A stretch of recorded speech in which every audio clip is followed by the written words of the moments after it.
Hi Year 10 and welcome to your first lesson this week. Last lesson we looked at how new drugs were developed and how they had passed through these different stages in order to make it to market. Today we're going to look at a little bit more at how we know different drugs are effective in fighting pathogens. So there are 3 types of medicine that you need to know about for your course, and we call these antimicrobials because they all work in killing microbes in some way. They all work by killing a pathogen. The first drug or medicine that you need to know about will be one that we have all taken and all used before, and this is antibiotics. Antibiotics are really common, and we get prescribed them and we take them when we have a bacterial infection. Antibiotics, crucially, only work to defeat bacteria. They are ineffective against viruses, protists and fungi, those different types of pathogen that we looked at back in our first lesson of this unit. There is a really common exam question that comes up year after year worth about 2 marks where it says, why should antibiotics not be prescribed for a viral infection? The answer is that antibiotics are only effective against bacteria, and so they'll have no effect against a viral infection. And this is why you can often go to the doctor feeling very ill and they won't prescribe you antibiotics, and it's because they think it's a virus.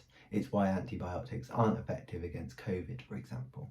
We'll look at some of the other reasons doctors are reluctant to prescribe antibiotics in our next lesson. The second type of medicine or drug you need to know about are antivirals. And antivirals, unsurprisingly given the name, work against viruses. Antivirals work by stopping the virus from multiplying. And if we remember how viruses make you ill, they multiply very rapidly until your cells burst. So an antiviral, by stopping that virus multiplying, it stops those cells bursting and it gives your immune system time to defeat or keep that virus under control.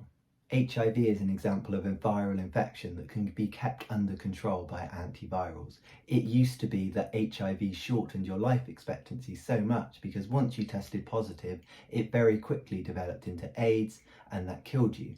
Whereas now, if you test positive for HIV, you'll be given a prescription of antivirals which will keep those virus levels low for years and years. And as long as you continue to take those antivirals, it has much less effect on your life expectancy than it used to, and pretty much doesn't affect it anymore. And the final type of drug or medicine we need to know about here are antiseptics. And these are those wipes that you use to either disinfect surfaces or disinfect wounds after they appear. And these work externally, so they're not about stopping a pathogen once it gets in your body, it's about cleaning a surface or a wound in order to stop pathogens getting in the first place.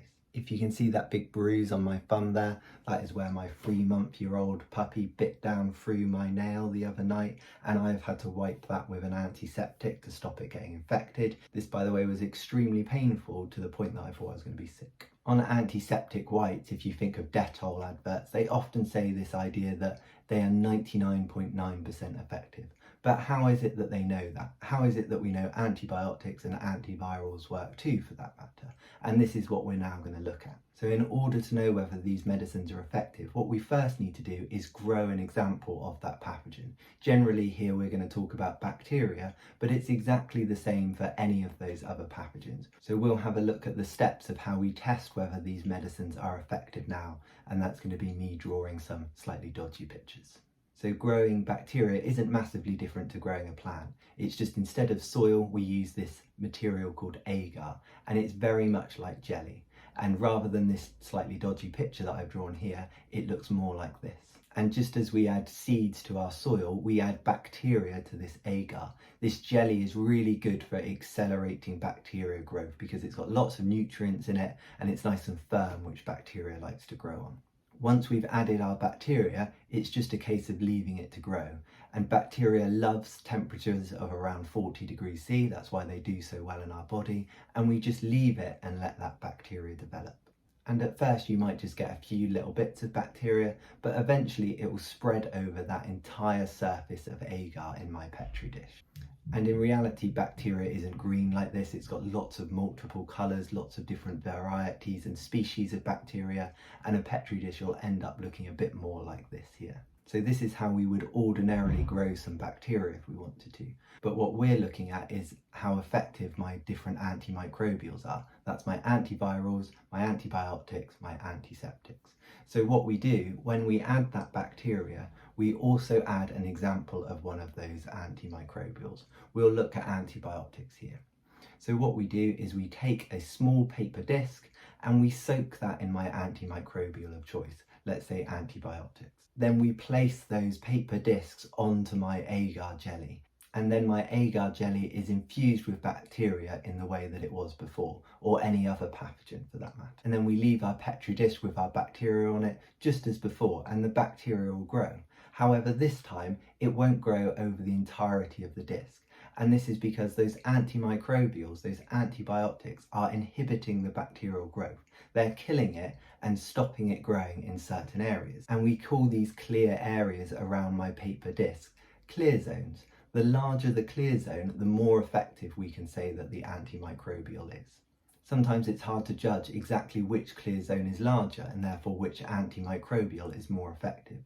And so we're able to calculate the area of the clear zone if we want to, using the formula for the area of a circle. And this is pi r squared. You'll encounter this lots more in maths, and if you haven't covered it yet, don't worry too much about this. We'll look at an example in a minute just to make sure you're happy with it, but it is something you'll see a lot more of in maths, and we'll do a lot more of in science at some point. So don't worry about it massively today if it's a little bit confusing, and we'll go over it again in the live lesson to make sure everyone's happy with it. Good, so let's have a little look at an example of one of these clear zone questions now, and how we might go about calculating the area of a clear zone. So if we look at this question then, it says look at the image below, calculate the area of the clear zone for antibiotic 4. And they're all nicely labelled with the different numbers so that you know which one to look at. And this is an exact question from your assignment this week, so it's worth making sure you're happy with how to do this. So you need to know that to calculate the area of a circle, you do pi times radius squared. And it tells you the radius for this is 8 millimeters. It might well be in a real exam that you're expected to measure it, but it's more likely that you'll get told it. So this is a 3-mark question. You'll get 1 mark for sticking down that equation, and then it's just about sticking numbers into that equation. And the only one you need to worry about is radius. So you can say that radius squared is equal to 8 squared, which is 64. And then you just need to do pi times 64, which you'll need your scientific calculator for. And the answer comes out at 204 millimeters squared. You need to remember your units there. You would now be able to use that area and the area of the other clear zones there to compare those different antibiotics and say which one is the most effective. And this makes up the second part of the question in your first assignment this week. It's just about saying which area is larger. The larger the area, the more effective the antibiotic. Good. Okay, so hopefully that was useful, and you can go ahead and answer the Google questions for this week now. You'll have your live lesson on Thursday where we'll go back over those clear zones in a little bit of detail before moving on to our next lesson, which is all about antibiotic resistance. Thanks very much. Bye-bye.